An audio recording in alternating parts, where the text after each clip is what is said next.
Jadi terima kasih untuk kesempatan hari ini. Jadi saya dan rekan saya akan menjelaskan hasil diskusi kami mengenai biopolimer.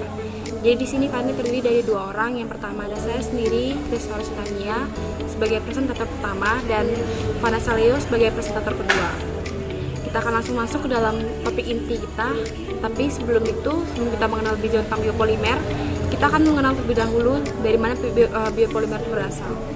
Jadi material polimer yang ini berasal dari alam atau organik yang biasanya didapatkan dari non-wood, non-kayu ataupun dari wood, dari kayu. Jadi polimer ini sendiri merupakan material yang dibentuk oleh satuan struktur berupa monomer yang berulang. Nah, produk-produk dari biopolimer ini ada dua. Dibagi menjadi dua jenis, yang woven dengan tenun ataupun dengan non-woven yang merupakan yang non-tenun. Untuk penjelasan mengenai woven dan non-woven akan dijelaskan oleh rekan saya sebagai presentator kedua, Vanessa Leo. Woven adalah suatu produk yang terbuat dari serat yang dirajut atau ditenun, sedangkan non-woven itu sebaliknya. Contoh produk woven yaitu cheesecloth untuk cetakan tahu, lalu chiffon fabric untuk jilbab dan furing, lalu cheese fabric untuk celemek, golden, gaun, dan blouse. Selanjutnya corduroy fabric untuk kain celana jeans atau kemeja. Prosesnya dikenal dengan nama spinning. Spinning proses merupakan suatu proses untuk mengubah polimer terlarut menjadi serat polimer dengan menggunakan spinneret.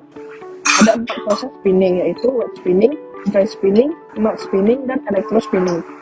Wet spinning biasanya digunakan untuk membuat viscose rayon. Lalu dry spinning menggunakan udara panas dalam prosesnya, itu untuk selulosa asetat.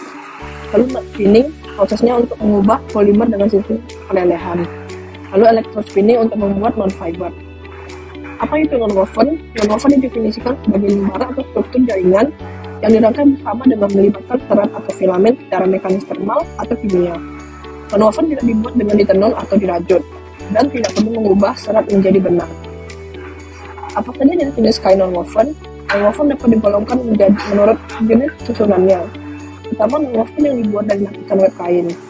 Jenis ini dibagi menjadi dua golongan, kain lapisan web yang diikat atau direkatkan secara mekanis, dan kain lapisan web yang diikat atau direkatkan secara kimia. Contohnya pupuk bayi, tisu basah, dan lain-lain. Non-woven meliputi dyelet, spun melt, dan wetlet. Dyelet dibagi dua, yaitu carding dan arlet. Carding adalah proses mekanis yang dimulai dengan pembukaan bol dari serat yang dicampur dan dibawa ke tahap berikutnya menggunakan angin. Serat kemudian diisi dalam web oleh mesin carding yang merupakan drum berputar atau serangkaian drum dengan kawat atau gigi halus.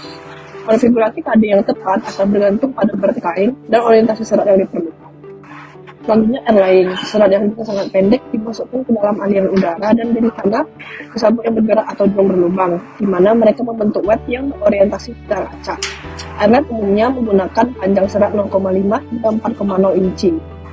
Dibandingkan dengan web kardet, web arlet memiliki kepadatan yang lebih rendah, kelembutan yang lebih besar, dan tidak ada struktur laminar. Arlet web menawarkan fleksibilitas yang luar biasa dalam hal serat dan campuran serat yang dapat digunakan. Spunnet adalah istilah umum yang menjelaskan pembuatan web non-woven langsung dari polimer termoplastik. Ini mencakup dua proses, yaitu spunnet dan matte blown. Spunnet dalam proses ini, butiran polimer direlehkan dan polimer cair diekstrusi melalui spinneret. Filamen kontinu didinginkan dan didepositkan konveyor untuk membentuk web yang seragam.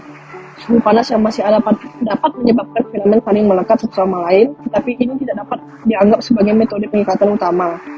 Proses spunnet juga dikenal sebagai spun bonded, memiliki keuntungan memberikan non-woven kekuatan yang lebih besar, tapi fleksibilitas bahan baku lebih terbatas.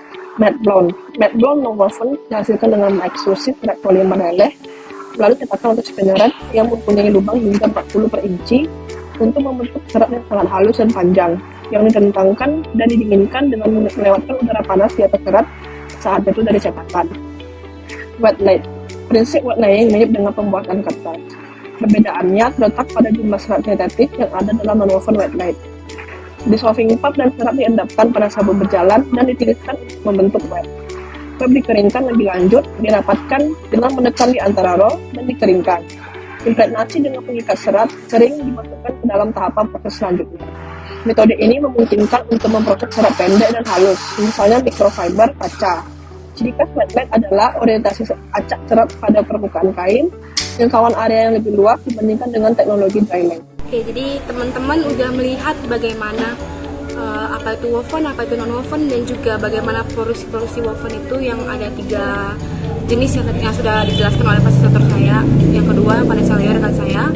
Jadi di sini saya akan menjelaskan apa sih aplikasi non woven itu dalam kehidupan kita sehari-hari. Jadi mungkin ada beberapa hal yang teman-teman pakai sehari-hari itu merupakan produk dari non-woven. Jadi produk dari non-woven ini bisa kita jumpai dalam bidang kesehatan, misalnya ada dari popok bayi, ada untuk kebersihan feminin, juga produk inkontinensia dewasa, dan juga tisu basah. Nah, untuk keperluan medis, produk dari non-woven ini juga bisa dijumpai dalam baju isolasi, baju bedah, masker bedah. Terus untuk filter, kita bisa jumpai dalam tea bag, vacuum bag, dan juga dalam industri farmasi. Selanjutnya kita akan membahas mengenai geotekstil. Jadi geotekstil non-woven ini, atau biasa yang disebut dengan filter fabric, merupakan sebuah jenis geotekstil yang tidak teranyam, berbentuk seperti karpet kain, yang pada umumnya ini berbahan dasar terbuat dari bahan polimer polyester atau polipropilen. Kita akan masuk dalam keuntungan dan juga kekurangan dari biopolimer ini, karena setiap hal ada keuntungan dan kekurangan tersendiri. Jadi keuntungan dari biopolimer ini tersendiri adalah aman untuk dikonsumsi dan mudah rusak secara alamiah, jadi lebih ramah lingkungan. Dia bersifat antioksida, antimikroba, dapat membentuk penghalang O2, CO2, uap air, dan juga aroma, serta dapat diaplikasikan dengan cara dicelupkan, disemprotkan, maupun dibungkus. Selanjutnya untuk kekurangan dari biopolimer ini dari kekuatan mekaniknya yang sangat rendah.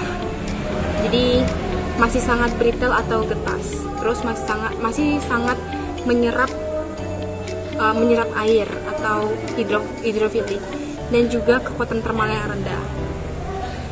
Nah, sekian presentasi dari kami ini, dan semoga dapat membantu untuk teman-teman yang sedang mencari pengetahuan mengenai biopolimer dan juga terutama untuk non-woven. Saya Grace Noresitania dan Vanessa Lea pamit undur diri.